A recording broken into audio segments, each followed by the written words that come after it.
जय गजानन. एकेज वर्ल्डमध्ये आपलं सर्वांचं खूप खूप स्वागत आहे. आज आपण बनवणार आहोत श्रींचा नैवेद्य. तर सर्वात आधी आपण डाळ तांदळाची खिचडी बनवून घेणार आहोत. त्यासाठी मी इथे 1 कप तांदूळ आणि अर्धा कप मुगाची डाळ घेतलेली आहे. हे आपण व्यवस्थित 2 ते 3 पाण्याने स्वच्छ धुवून घेणार आहोत. आपले डाळ तांदूळ स्वच्छ धुवून झालेले आहेत. आता आपण पुढची प्रोसेस करूया. तर इथे खिचडीसाठी आपण फोडणी तयार करून घेणार आहोत. थोडंसं तेल टाकलेलं आहे मी कुकरमध्ये. त्यामध्ये आता आपण मोहरी टाकून घेणार आहोत. अगदी साध्या आणि सिंपल पद्धतीने सात्विक अशी आपण खिचडी करणार आहोत. त्यानंतर त्यातच आपण हिरव्या मिरच्या आणि कढीपत्त्याची पानं टाकलेली आहेत. एक छोटा बटाटा चिरून मी त्यामध्ये ॲड केलेला आहे. आता हे आपण थोडंसं परतवून घेऊ. त्यानंतर ह्याच्यामध्ये आपण हळद टाकून घेणार आहोत. हळद टाकल्यानंतर पुन्हा एकदा ह्याला व्यवस्थित परतवून घ्यायचं आहे. त्यानंतर आपण ह्याच्यामध्ये हिंग घालून घेणार आहोत. हिंग घातल्यानंतर आपण यामध्ये चवीसाठी कांदा लसूण मसाला ॲड करणार आहोत. ह्याच्यामुळे चव खूप सुंदर येते. आणि त्यानंतर आपण आता हे व्यवस्थित मिक्स करून घेऊयात. कांदा लसूण असल्यामुळे आपल्याला बाकी काही टाकण्याची गरज पडत नाही. त्यानंतर लगेचच आपण ह्याच्यामध्ये सुरुवातीला डाळ तांदूळ जे धुवून ठेवलेले ते ॲड करून व्यवस्थित परतून घेऊयात.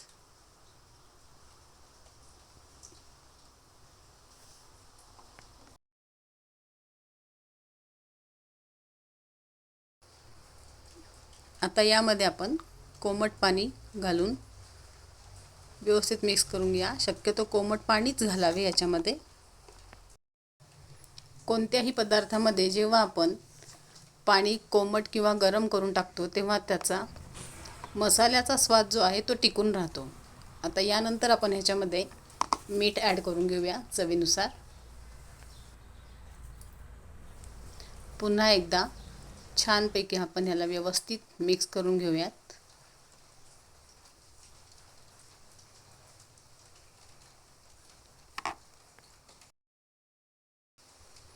आता ह्याला कुकरचं झाकण लावून आपण ह्याच्या 2 ते 3 शिट्ट्या करून घेणार आहोत. कुकरच्या शिट्ट्या होत आहे तोपर्यंत आपण इकडे कोथिंबीरीच्या मुटकुळ्यांची तयारी करूया. त्यासाठी मी इथे बारीक चिरलेली कोथिंबीर घेतलेली आहे. यामध्ये आपण थोडं गव्हाचं पीठ घालून घेऊया. मिक्स पीठ आपण ह्याच्यामध्ये वापरणार आहोत.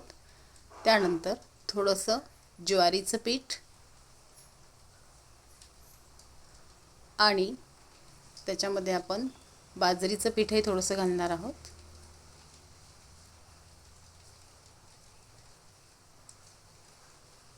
त्यानंतर आपण ह्याच्यामध्ये मीठ घालून घेऊया. चवीनुसार मीठ, हळद, तिखट आपल्याला आवडेल तसं,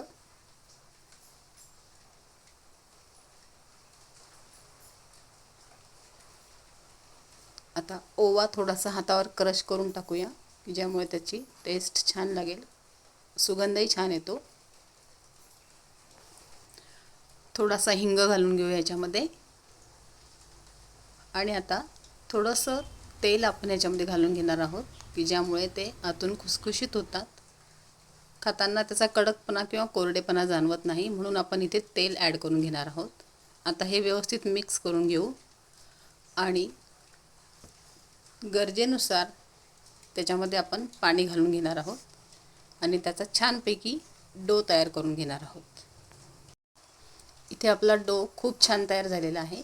वरतून त्याला ग्रीसिंगसाठी आपण थोडंसं तेल लावून घेऊया आणि मग आता ह्याचे छोटे छोटे मुटकुळे करून घेणार आहोत. या पद्धतीने आपल्याला मुटकुळे करून घ्यायचे आहेत.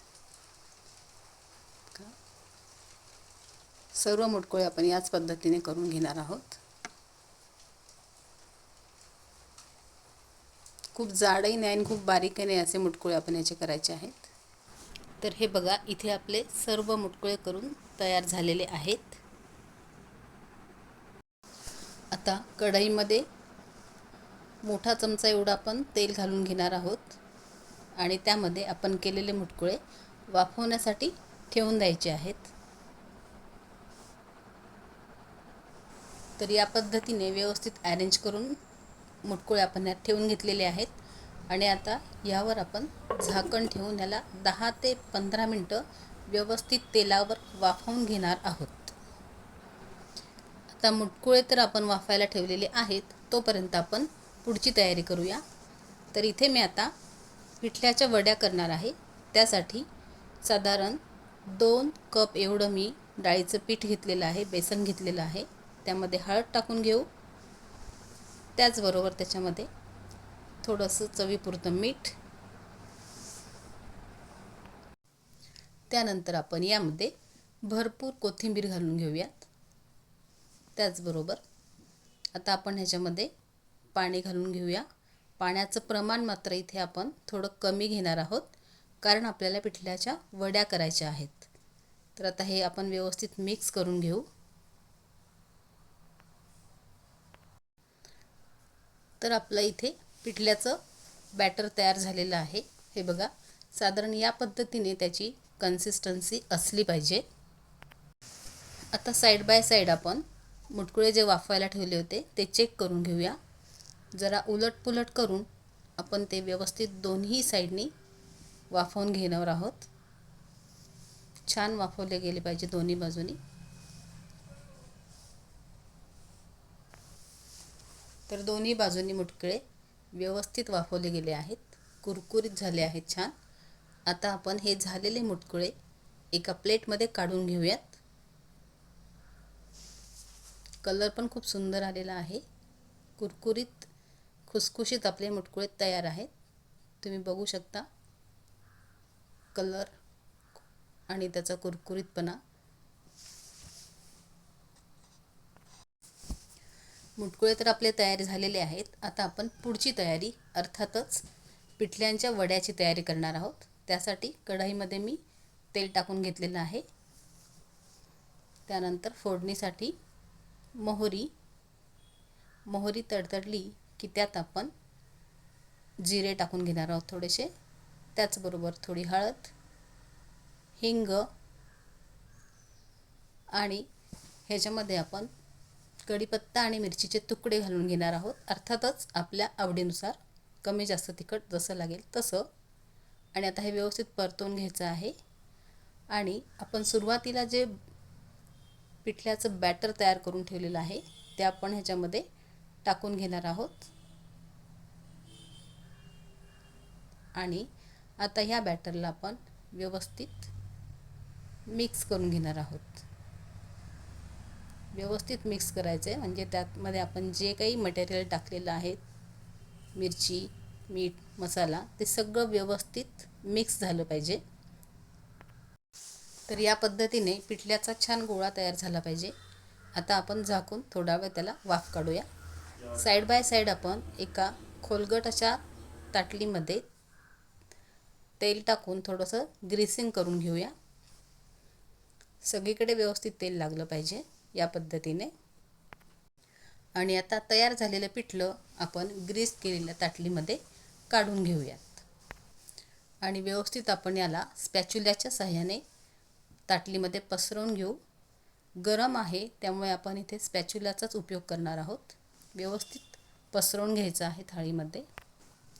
तर या पद्धतीने छान आपण याला पसरवून घेतलेलं आहे. आता ह्याला आपण थोडा वेळ थंड होण्यासाठी साईडला ठेवून देऊया. आता अर्थातच कढीची तयारी. तर या ठिकाणी मी अर्धा लिटर एवढं ताक घेतलेलं आहे. त्यामध्ये अर्धा कप मी बेसन पीठ घालणार आहे. त्यानंतर चवीपुरतं मीठ, साखर, हे सर्व घालून आपण हे मिश्रण व्यवस्थित मिक्स करून घ्यायचं आहे. तर हे आपलं मिश्रण तयार झालेलं आहे.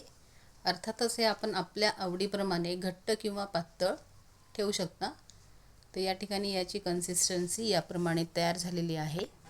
आता करूया फोडणीची तयारी. त्यासाठी पातेलं गरम करायला ठेवलेलं आहे गॅसवर आणि त्यामध्ये आता आपण तूप टाकून घेऊया फोडणीसाठी. तूप गरम झालं की त्यात जिरे घालून घेऊया. त्यानंतर थोडे मेथी दाणे, त्याची टेस्ट खूप छान येते. हिंग, त्याचबरोबर बारीक चिरलेली मिरची आणि कढीपत्ता यामध्ये टाकून घ्यायचं आहे. छान तडतडू द्यायचं आहे सगळं. आता कढीसाठी जे मिश्रण आपण तयार करून ठेवलेलं आहे आधीच, ते आपण यामध्ये टाकून घ्यायचं आहे. आणि अर्थातच कन्सिस्टन्सी आपल्या आवडीप्रमाणे ॲडजस्ट करण्यासाठी हवं तेवढं पाणी याच्यामध्ये आपण टाकून घ्यायचं आहे.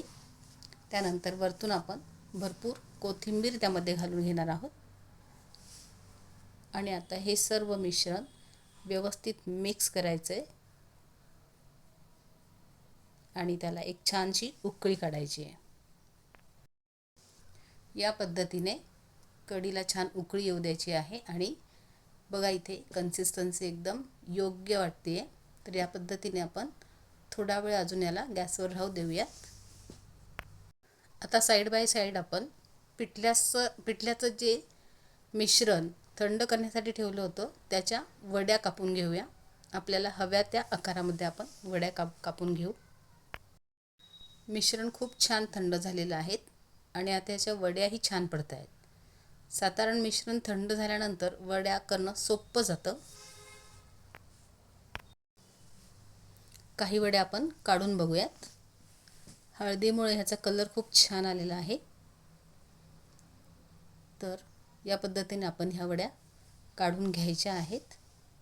सहज निघतात, थंड झाल्यामुळे त्रास होत नाही काढायला. नैवेद्य म्हटला की एखादा तरी गोड पदार्थ हवाच. त्या ठिकाणी मी शिरा करते आहे.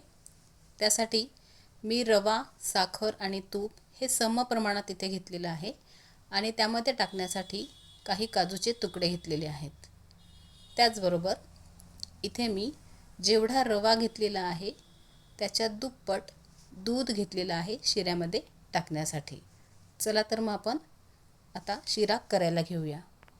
सुरुवातीला कढईमध्ये आपण तूप टाकून घेऊयात.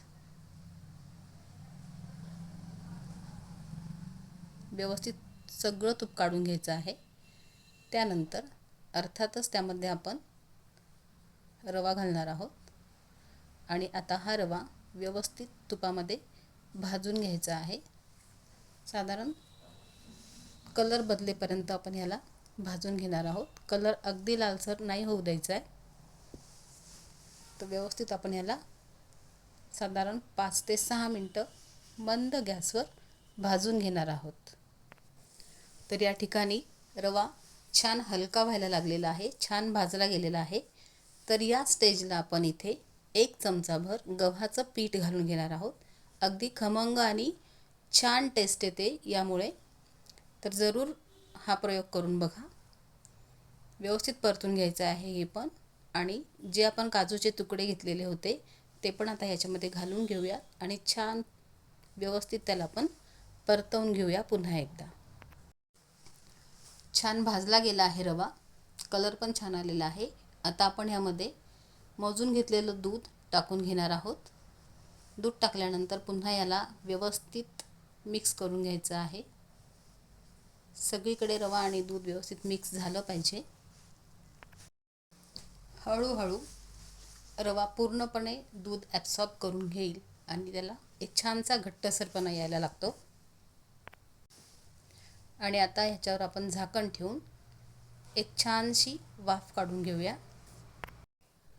वाफ काढल्यानंतर पुन्हा एकदा हे आपण व्यवस्थित मिक्स करून घेऊ.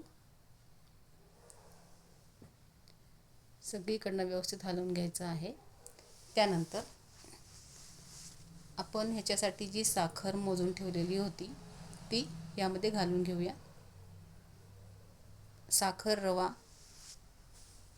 आणि तूप याचं प्रमाण आपण सेम घेतलेलं आहे.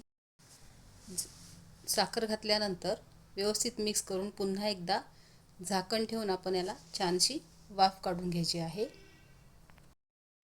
5 मिनिटानंतर पुन्हा एकदा चेक करू. तर छान तूप सुटायला लागलेलं आहे, याचाच अर्थ शिरा नैवेद्यासाठी तयार झालेला आहे. आता आपण नैवेद्य वाढायला घेऊ. सुरुवातीला आपण इथे मुटकुळे ठेवलेले आहेत. त्यानंतर पिठल्याच्या वड्या, महाराजांचं आवडतं पिठलं. त्यानंतर कढी, गोडाचा पदार्थ अर्थातच शिरा आपण नैवेद्यासाठी वाढलेला आहे. त्यानंतर खिचडी, भाकरी केलेली आहे. नैवेद्यात अत्यंत महत्त्व आहे भाकरीला. त्याचबरोबर कांदा ठेवलेला आहे. आता आपण हे सर्व वाढून झालेलं आहे आपलं. आता आपण भातावर थोडंसं तूप घालून घ्यायचं आहे. महाराजांच्या नैवेद्यामध्ये कितीही पदार्थ केले तरी कमीच वाटतात. तर आजची ही रेसिपी तुम्हाला कशी वाटली जरूर कळवा. लाईक, सबस्क्राईब, शेअर करायला विसरू नका. पुन्हा भेटूया अशाच एका नवीन रेसिपीसह. तोपर्यंत जय गजानन, श्री गजानन. धन्यवाद.